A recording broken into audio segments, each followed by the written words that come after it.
Assalamualaikum warahmatullahi wabarakatuh. Perkenalkan, nama saya Zara Maharani dengan akhiran NIM 176. Di sini saya akan menjelaskan materi PPKN untuk memenuhi mata kuliah PKN MI atau SD. Baiklah, di sini saya akan menjelaskan tentang identitas kepada keluarga dan teman dalam suku, budaya, bahasa, dan agama, di rumah, di sekolah, dan dalam masyarakat. Yang pertama itu pengertian identitas dalam suku, budaya, bahasa, dan agama. Nah, identitas diri adalah jati diri seseorang yang mencerminkan keseluruhan karakteristik pribadi, sosial, dan kultural yang membedakan dari orang lain.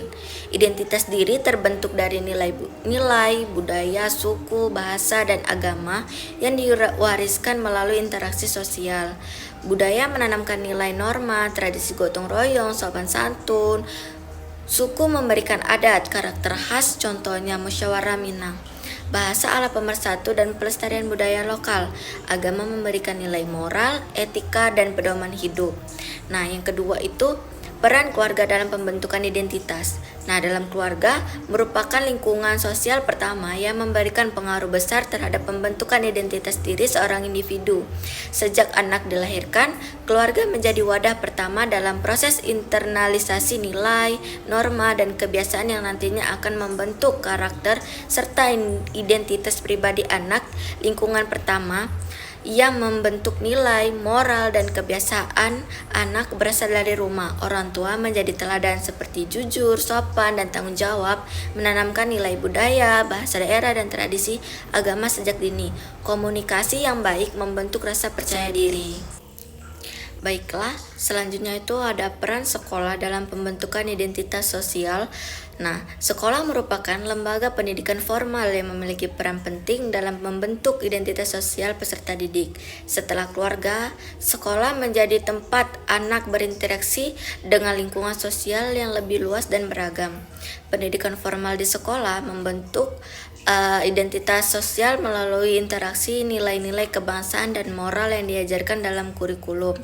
Misalnya, dalam mata pelajaran pendidikan, Pancasila, dan kewarganegaraan atau PPKN, berfungsi untuk menanamkan semangat nasionalisme, kesadaran hak, dan kewajiban. Terus, yang keempat itu peran masyarakat dalam pembentukan identitas budaya. Masyarakat memiliki peran penting dalam menjaga dan mengembangkan identitas budaya sebagai bagian dari jati diri bangsa. Peran masyarakat dalam mempertahankan identitas budaya juga dapat dilihat dari partisipasi mereka dalam pendidikan budaya non-formal. Kegiatan seperti ini, pelatihan kesenian tradisional, gotong royong dalam acara adat, dan pengajaran bahasa daerah di komunitas menjadi wadah penting untuk menumbuhkan rasa memiliki terhadap budaya lokal. Baiklah, materi selanjutnya itu sikap menghormati, menjaga, dan melestarikan keberagaman budaya tersebut dalam bingkai Bhinneka Tunggal Ika. Nah, yang pertama itu pengertian dan makna keberagaman budaya di Indonesia. Keberagaman budaya di Indonesia merupakan salah satu ciri khas yang menjadi kebanggaan bangsa. Secara umum, keberagaman budaya dapat diartikan sebagai perbedaan dalam cara hidup bangsa, bahasa, adat istiadat, kepercayaan, nilai, serta hasil karya yang dimiliki oleh kelompok masyarakat di berbagai daerah. Makna keberagaman budaya bagi Indonesia sangatlah penting karena mencerminkan jati diri bangsa yang majemuk namun tetap bersatu.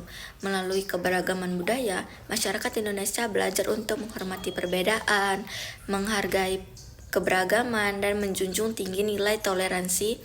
Memahami pengertian dan makna keberagaman budaya tidak sebatas mengenali perbedaan, tetapi juga mengakui bahwa keberagaman adalah kekuatan yang menyatu bangsa Indonesia dalam Bhinneka Tunggal Ika.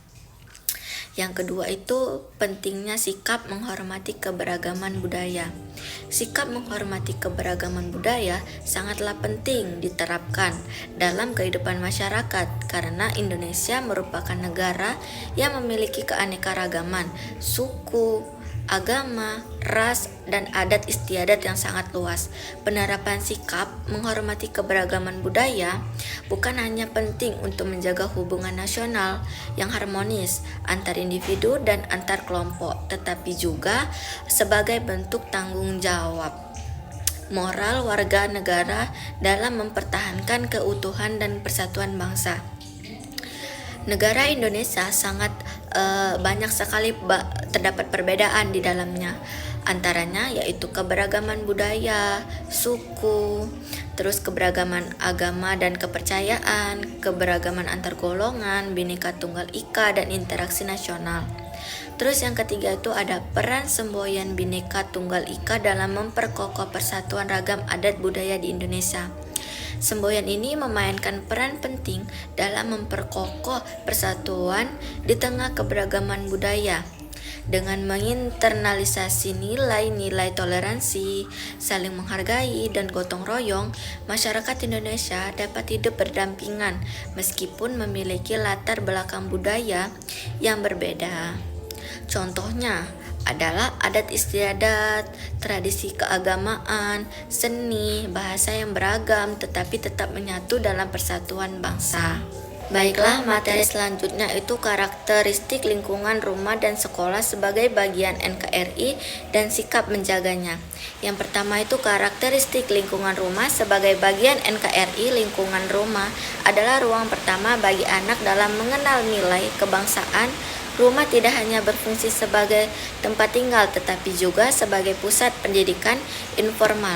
Di rumah, anak belajar disiplin, tanggung jawab, dan kebersamaan. Keluarga sebagai unit terkecil bangsa memiliki peran strategis dalam menanamkan nilai Pancasila. Nilai ketuhanan diwujudkan melalui kepembiasaan ibadah di rumah. Nilai kemanusiaan ditanamkan melalui sikap saling menghormati antar anggota keluarga. Karakteristik lingkungan rumah sebagai bagian NKRI mencakup aspek fisik, nasional, dan moral. Rumah berfungsi sebagai tempat tinggal sekaligus tempat pendidikan karakter. Nilai Pancasila ditanamkan melalui aktivitas keluarga. Kebersihan dan kesehatan rumah mendukung kualitas hidup bangsa. Yang kedua itu adalah karakteristik lingkungan sekolah sebagai bagian NKRI. Sekolah merupakan lembaga pendidikan formal yang berfungsi sebagai pusat pembentukan karakter kebangsaan. Di sekolah, siswa tidak hanya memperoleh pengetahuan akademik, tetapi juga nilai-nilai moral, sosial, dan nasionalisme. Lingkungan sekolah juga mencerminkan kepedulian terhadap kebersihan dan kesehatan. Program kebersihan di sekolah mengajarkan siswa menjaga lingkungan. Karakteristik di lingkungan sekolah sebagai bagian NKRI itu mencakup aspek fisik, sosial, dan moral. Sekolah berfungsi sebagai lembaga pendidikan sekaligus pusat pembentukan karakter. Terus yang ketiga itu sikap menjaga lingkungan rumah dan sekolah sebagai wujud cinta NKRI. Menjaga lingkungan rumah dan sekolah merupakan salah satu wujud nyata cinta terhadap NKRI. Lingkungan yang bersih, sehat, dan tertata tidak hanya mencerminkan kepedulian individu terhadap dirinya sendiri, tetapi juga mewujudkan tanggung jawab sosial sebagai warga negara. Sikap menjaga lingkungan rumah dan sekolah mencakup kebersihan, gotong royong, melestarikan alam, toleransi, dan tanggung jawab sosial. Namun, sikap tersebut adalah bagian dari pendidikan karakter yang menegaskan cinta NKRI. Rumah dan sekolah menjadi fondasi utama pembentukan generasi karakter, sehingga menjadi lingkungan budaya bukan hanya kewajiban pribadi, tetapi juga tanggung jawab kebangsaan. Baiklah, materi selanjutnya itu lingkungan tempat tinggal RT atau RW, desa atau kelurahan, dan kecamatan sebagai bagian NKRI dan pentingnya kerjasama dalam keberagaman. Yang pertama itu lingkungan tempat tinggal sebagai bagian dari NKRI. Lingkungan tempat tinggal merupakan struktur sosial paling mendasar dalam kehidupan berbangsa yang berperan menjaga stabilitas sosial dan memperkuat ikatan kebangsaan. Lingkungan tempat tinggal memiliki fungsi sosial yang sangat penting, yaitu membentuk karakter warga negara yang berkepribadian Pancasila.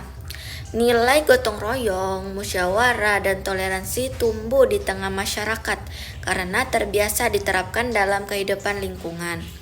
Lingkungan tempat tinggal memiliki peran ganda, yaitu sebagai wadah administratif dan fungsi pembentukan nilai kebangsaan. Yang kedua itu fungsi dan struktur pemerintah di tingkat lokasi. Struktur pemerintahan di tingkat lokal merupakan bagian dari sistem penyelenggaraan pemerintahan nasional yang dirancang untuk memastikan pemerataan layanan publik dan meningkatkan partisipasi masyarakat. Fungsi pemerintahan di tingkat lokal tidak hanya menjalankan fungsi administratif, tetapi juga berperan dalam memperkuat kohesi sosial masyarakat melalui koordinasi yang baik unit pemerintahan. Aspirasi warga dapat tersampaikan secara efektif. Yang ketiga itu keberagaman sosial di lingkungan masyarakat. Keberagaman sosial merupakan salah satu ciri khas yang melekat pada kehidupan masyarakat Indonesia. Setiap wilayah, mulai dari tingkat RT hingga kecamatan, memiliki latar belakang budaya, agama, suku, dan tradisi yang berbeda-beda. Keberagaman sosial yang ada di lingkungan masyarakat menjadi kekuatan fundamental dalam memperkuat persatuan bangsa. Perbedaan agama, suku, budaya, dan status sosial tidak boleh menjadi penghalang, melainkan harus dijadikan sarana untuk memperkaya pengalaman sosial dan memperluas wawasan kebangsaan. Yang keempat itu pentingnya kerjasama dalam keberagaman. Kerjasama merupakan nilai fundamental yang menjadi dasar dalam membangun kehidupan sosial yang harmonis di tengah keberagaman masyarakat Indonesia. Dalam kehidupan sehari-hari, kerjasama tidak hanya berarti melakukan sesuatu secara bersama, tetapi juga mencerminkan kesadaran dan tanggung jawab sosial dan saling memiliki di antara anggota masyarakat. Kerjasama dalam keberagaman merupakan kekuatan sosial yang menjaga keutuhan bangsa Indonesia. Melalui semangat gotong royong, toleransi, dan solidaritas, masyarakat dapat mengubah perbedaan menjadi kekuatan yang menyatukan. Yang kelima, itu bentuk-bentuk kerjasama di lingkungan tempat tinggal. Bentuk kerjasama di lingkungan tempat tinggal menunjukkan karakter khas masyarakat Indonesia yang menempatkan keberagaman sebagai dasar dalam kehidupan sosial. Bentuk-bentuk kerjasama yang pertama yaitu kerja bakti dan gotong royong sosial. Yang kedua itu kerjasama dalam lingkungan keamanan atau siskamling dalam kegiatan sosial dan keagamaan dalam bidang pendidikan dan ekonomi. Baiklah, materi terakhir itu struktur wilayah yang lebih luas seperti kabupaten atau kota atau provinsi sebagai bagian NKRI dan perilaku gotong royong untuk menjaga persatuan dipahami sebagai wujud bela negara. Yang pertama itu peran struktur wilayah kabupaten atau kota dan provinsi dalam memperkuat persatuan NKRI. Struktur wilayah Indonesia yang terdiri atas provinsi serta kabupaten atau kota memiliki posisi strategis dalam memperkuat persatuan NKRI karena pembagian administratif tersebut tidak hanya berfungsi sebagai batas pemerintahan tetapi juga menjadi perangkat konstitusional yang menegaskan bahwa seluruh daerah berada dalam satu kesatuan negara. Keberagaman otonomi daerah memberikan ruang bagi provinsi dan kabupaten atau kota untuk mengelola urusan lokal sesuai karakteristik serta kebutuhan masyarakatnya. Pelaksanaan otonomi ini justru berfungsi sebagai perekat persatuan karena daerah terasa dilibatkan dalam pengambilan keputusan yang menyangkut kepentingan mereka. Yang kedua tuh gotong royong sebagai bentuk bela negara dalam kehidupan masyarakat. Gotong royong merupakan wujud budaya yang menanamkan nilai kebersamaan dan sikap saling membantu antar anggota masyarakat. Melalui kerjasama, bentuk rasa saling percaya, kepedulian dan keterkaitan nasional yang membuat hubungan antar warga semakin kuat.